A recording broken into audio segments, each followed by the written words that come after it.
Hi everyone, it is Abigail of the Black Book Space. I'm here today to talk about some advice for new teachers or veteran teachers. Just a few things that I picked up. I want to talk to you about this, so grab your tea or your wine and let's come back and chat.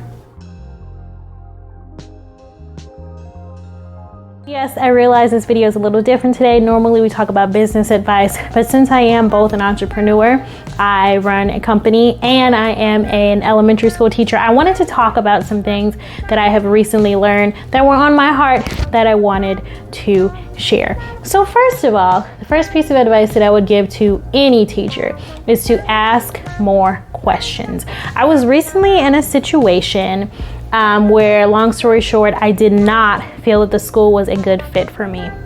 I feel like I asked all of the questions that I could, and I feel like I was not given the true picture of what was going on at the school. The school was not a normal, if you will, public school. I was placed there, and a lot of the things that I was asked to do were not in my strengths, so I ended up having to leave.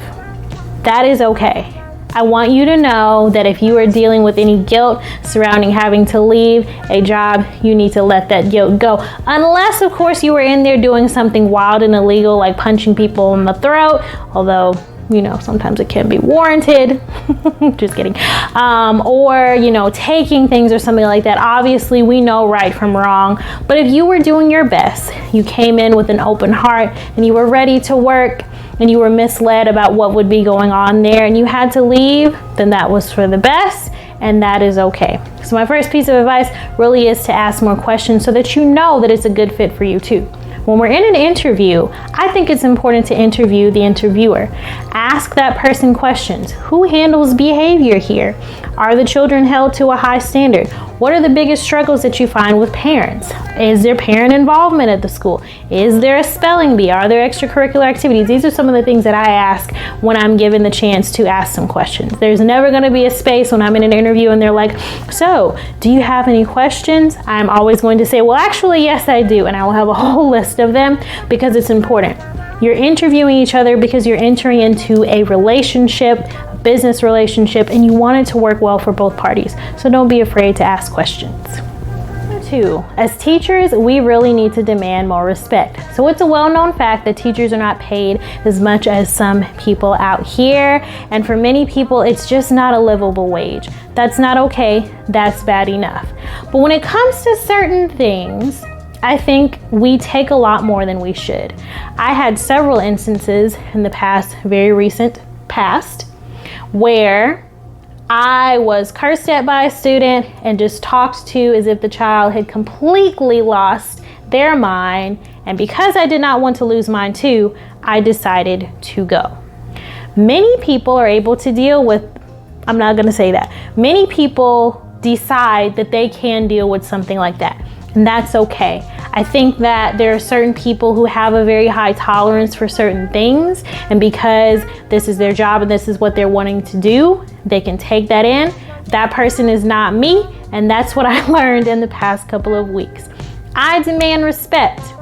I will not allow anyone to sit in my face, curse at me, call me names out of my own name, without there being some type of consequence right then and there. And if that can't happen, then at that time it's time for me to leave. So that's how I feel. And I think that if you have to sit with yourself and decide what you'll take as well, but I think as human beings, period, we should demand respect, but especially as teachers. Teachers have a wonderful job.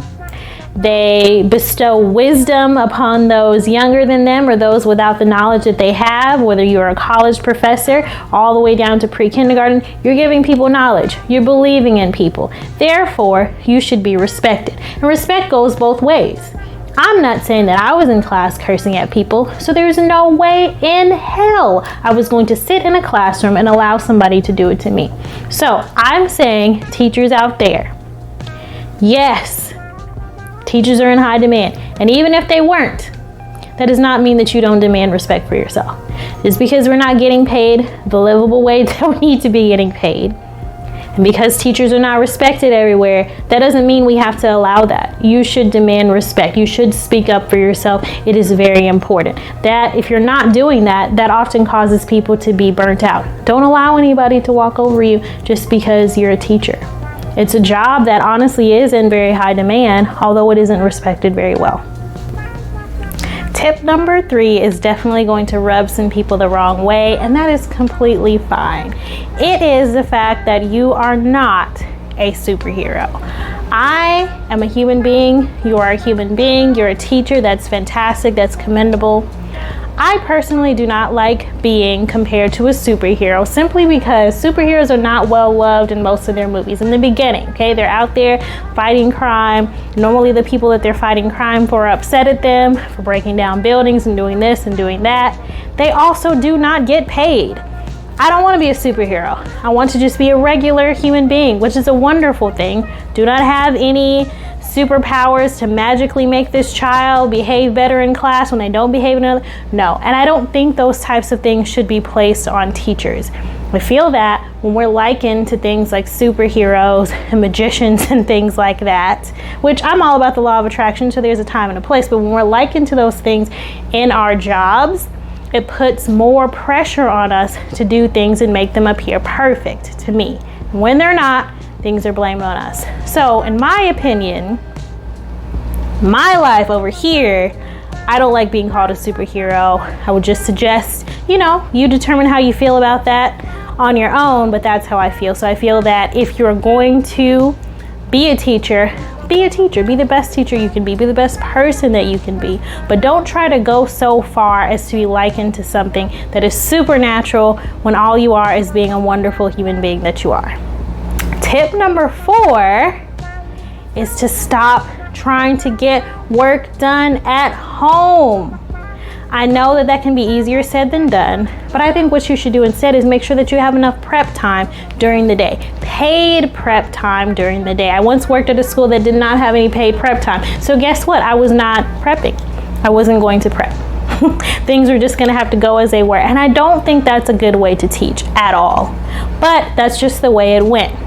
Prep time is really important. I think that teaching is one of those jobs that's really different from most other people because you're responsible for people that you're working with in your class, right? So you are teaching, you're conveying information to people, and you're also responsible for grading that work, those presentations, those papers, whatever it is that people are putting out, you're responsible for grading it.